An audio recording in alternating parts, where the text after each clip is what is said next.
Hello everyone.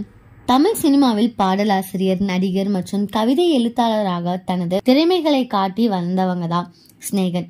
புத்தம் புது பூவை திரைப்படம் மூலம் திரைத்துறையில் பாடலாசிரியராக அறிமுகமானார். இதுவரைக்கும் 600 திரைப்பட பாடல்களுக்கு மேல் பாடல் எழுதியிருக்காங்க.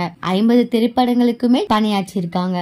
பாடல்கள் எழுதி பிரபலமானதை தாண்டி விஜய் டிவியில் ஒளிபரப்பான பிக் பாஸ் நிகழ்ச்சி மூலம் தான் அதிகம் பிரபலமானாங்க ஸ்நேகன் பிக் பாஸிற்கு பிறகு திருமணம், கட்சி வேலை செய்து வந்தது என பிஸியாக இருந்த இவர் இப்பொழுது புதிய தொடர் ஒன்றில் நடிக்க கமிட் ஆகி இருப்பதாக கூறப்படுது. தயாராக போகும் இந்த தொடரை யாரடி நீ மோகினி, நினைத்தாலே இனிக்கும் சீரியல் புகழ் பிரியன் இயக்க இருக்காங்களாம். பவித்ரா என பெயர் வைக்கப்பட்டுள்ள இந்த சீரியல் நடிகர் ஸ்நேகன், அனிதா சம்பத் என முக்கிய வேடத்தில் நடிக்க இருப்பதாக தகவல் வந்திருக்கு.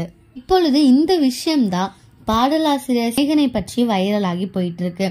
பாடலாசிரியரில் இருந்து சீரியல் நடிகர் ஸ்நேகன். ஓகே கைஸ், இந்த மாதிரி லேட்டஸ்ட் சினிமா நியூஸ் அப்டேட் தெரிஞ்சுக்கணும் அப்படின்னா இந்த சேனலை சப்ஸ்கிரைப் பண்ணிக்கோங்க.